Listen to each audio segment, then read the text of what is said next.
السلام عليكم ورحمة الله وبركاته. أهلا بيكم في قناة أسرار المطبخ المصري. أول حاجة وحشتوني جدا جدا، عارفة إن أنا غبت عليكم شوية، بس سامحوني والله كنت تعبانة شوية والحمد لله عدت على خير.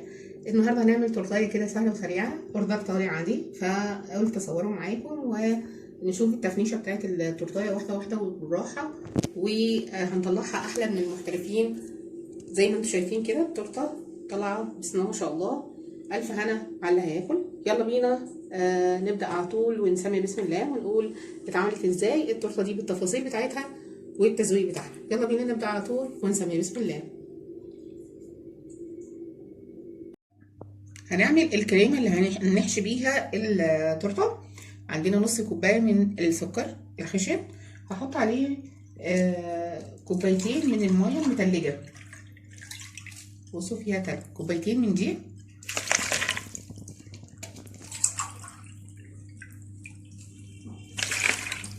تمام. هعمل ربع كيلو من الكريمه، وهضرب الاول السكر مع الميه.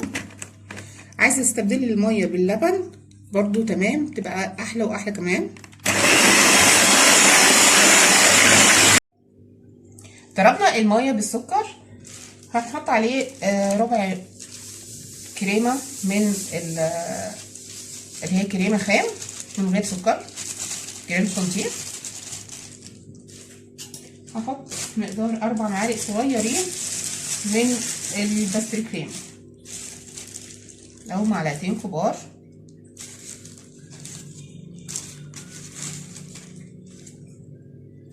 باستري كريم باودر، حط شويه كمان، وهضرب الكريمه مع بعض.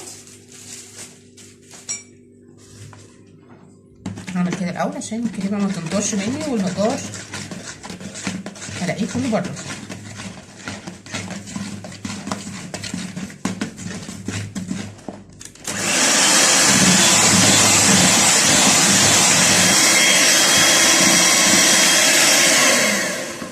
هنا في المرحله دي هنحط صوص شوكولاته، عشان احنا هنعمل الشوكولاته الكريمه بالشوكولاته. فعندنا معلقتين من الصوص هحطهم وهضربهم معاها. عندنا بقى الكيكه بتاعتنا عاملاها من امبارح ومغطياها، حطاها في الصينيه بتاعتها ومغطياها بفوطه من امبارح يا جماعه، مش النهارده، لازم تبيتيها.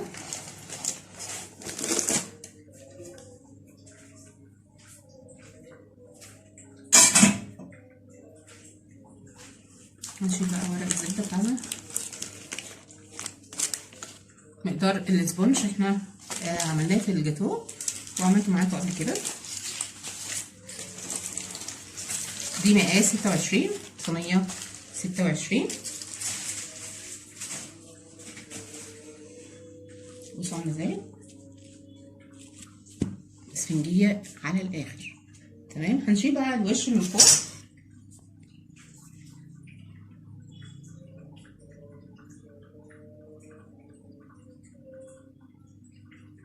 بالراحه كده شيلي الوش الزياده ده عشان تساوي الوش.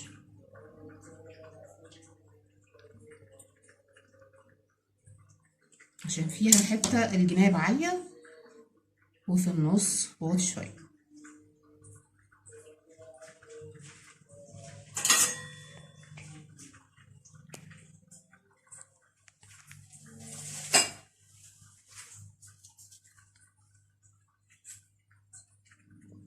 هبتدي بقى اخد المقاس بتاعي. انا هعمل 3 طبقات. هاخد المقاس بتاعي الاول اهو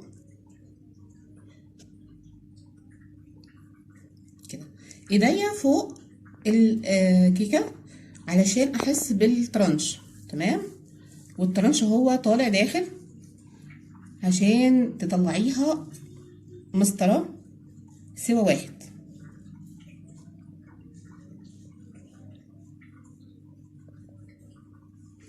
هناخد المقاس التاني.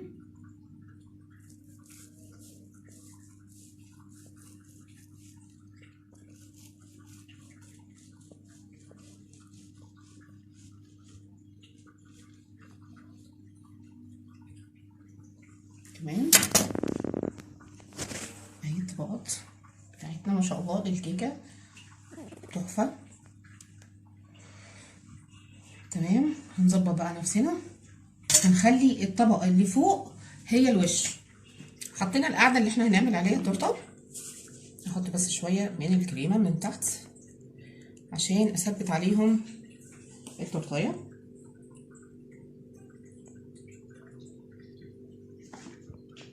الراق بتاع الوش اللي احنا قلنا هنحطه في الاول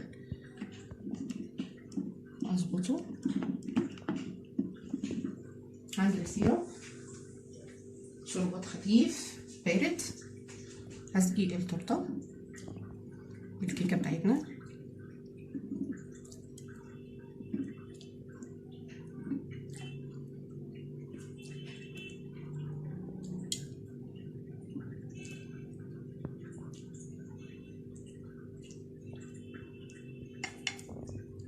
اسقي كل حته فيها. هو ما شاء الله السبونج طيب. عندي الكريمه، هبتدي اخد، حطينا الكريمه هديها مسحه بس كده بسيطه بالسباتيولا بتاعتنا.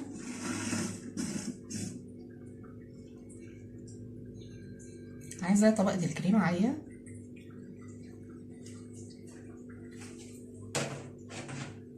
عندي الطبقه التانية،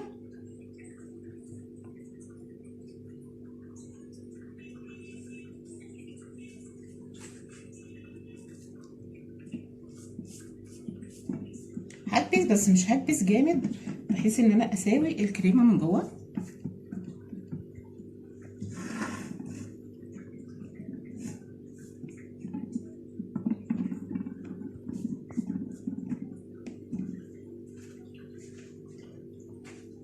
هديها رشه سيرب من فوق.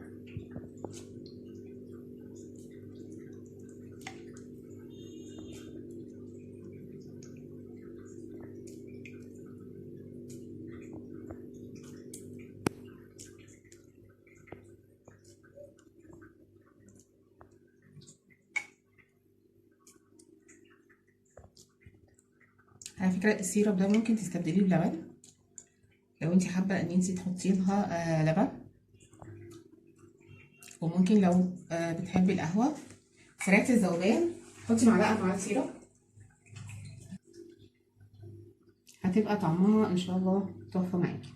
هنحط الطبقه التانية من الكريمه.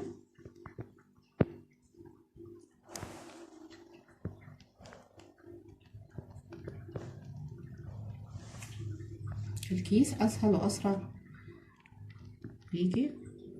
هنحط بقى السيرب على الطبقه الاخيره. الطبقه الاخيره قلبت الطبقه بتاعتنا عشان تطلع متساويه من فوق.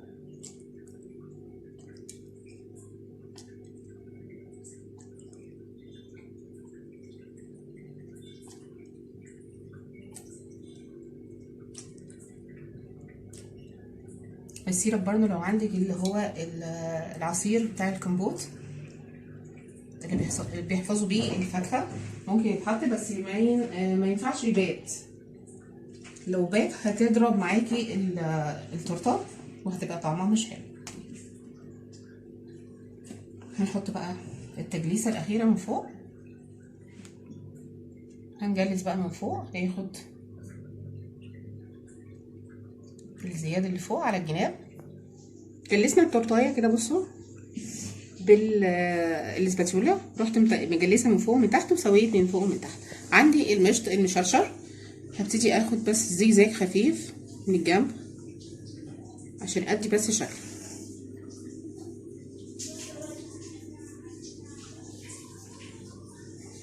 عشان لما ينزل صوص الشوكولاته عليها يبقى شكلها حلو.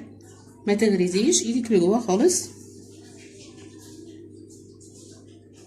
عندنا التورته بعد ما طلعت من الفريزر، عندنا صوص شوكولاته حطيناه في كيس. هننزل بقى ايه على الجناب.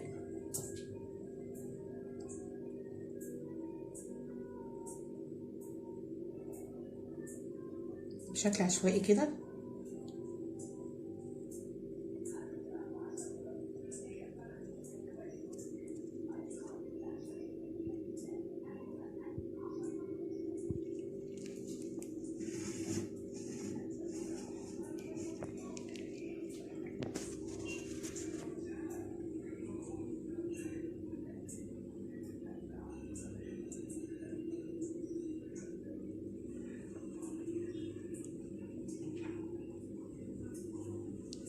الصوص جامد عشان الدنيا شتا.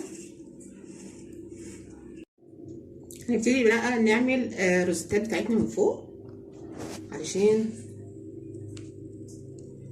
نبتدي نزين بقى بتاعتنا.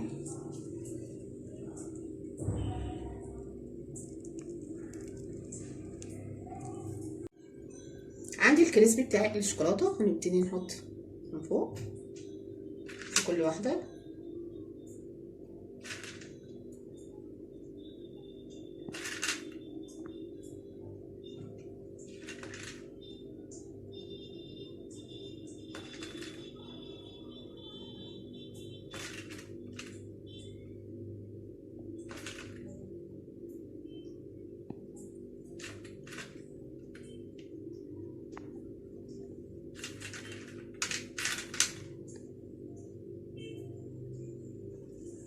عندي اوريو، هاخد من كل واحده كده.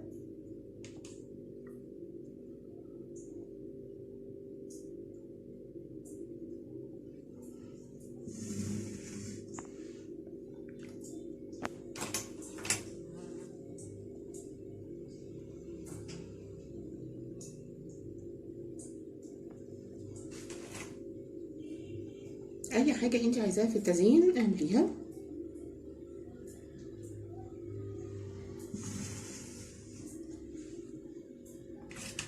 وهنكتب بقى عليها من جوه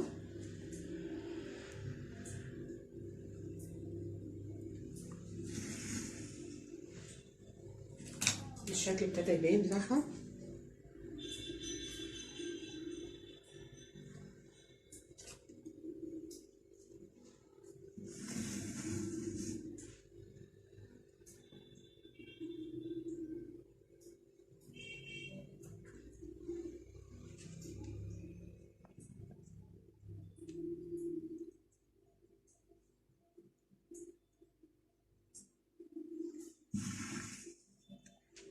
بصوا بقى التفنيشه بتاعت التورتايه تحفه، ايه رايكم؟